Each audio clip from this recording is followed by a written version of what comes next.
This story happened in the late 80s when I was around the age of 16. Around six of us girls were having a sleepover at our friend Monique's house. Just a side note, as it's important to the story, Monique's family were Dutch and all spoke Dutch fluently. She lived in the middle of nowhere, and her parents were away from the night, and it was just us and her older brother. Her brother and his friends were very much at that time, as most teenagers were, into seances. They had made up a board with the usual yes and no, and had the alphabet made up of Scrabble pieces with a glass in the middle, and it was sitting in the coffee table. It was after midnight, and Big Brother had taken himself off to bed, and we were left to our own devices. Of course, it didn't take long until our sights were set on this homemade Ouija board. Most of us there had never done one except for one of our friends, Celine. So she pretty much took charge, and soon we were underway with our fingers on the glass, trying to see who we could contact. It wasn't long until the glass actually started moving, and after a while asking questions, we found out we were talking to a young girl whose name I have forgotten and who had apparently died in a car accident. Anyway, we were chatting to her for a while, all taking turns at having our fingers off the glass to make sure none of us were pushing it. Suddenly, she started spelling out things that made no sense, and the glass began moving faster and faster. Then eventually it went so fast, it flew off the table, and just as it did, a cabinet behind us flew open, making a whooshing sound as it did. Of course, this scared the heck out of us all, and that was it. The end of science.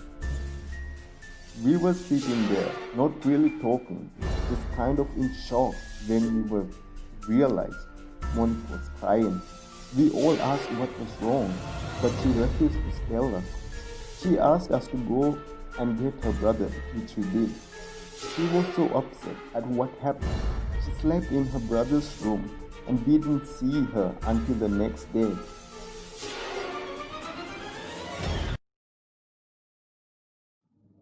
And still she refused to tell us why she had become so upset.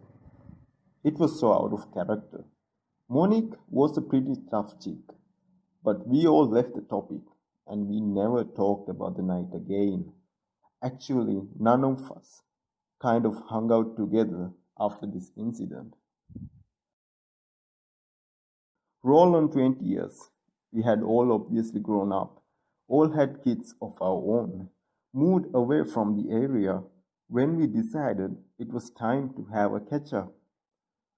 Only three of us were there from the night, including Monique. We were talking about old times, and somehow or another, the subject of that night came up. We again asked what happened, and this is what Monique finally told us.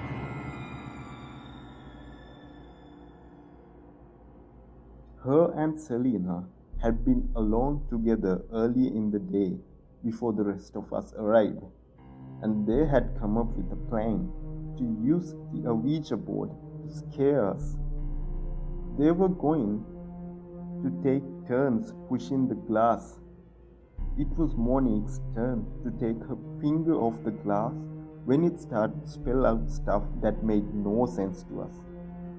But what we didn't know was that it had suddenly changed from spelling out words in English to words in Dutch, which only Monique could understand it. It spelled out something along the lines of to be careful or to be aware, and then it spelled out evil is here. And that is when the glass flew off the table, scaring the living daylights out of us. The other thing that had made her so upset was the cabinet. The cabinet was an old antique that they had brought all the way from the Netherlands, and was her grandmother's. It had all the important documents in it and was locked using a key. The key had apparently had always been kept in her mom and dad's room at the other end of the house. So how this cabinet opened that night remains a mystery, as does the whooshing sound it made when it opened. I would like to think it was her grandmother looking out for us, but who knows?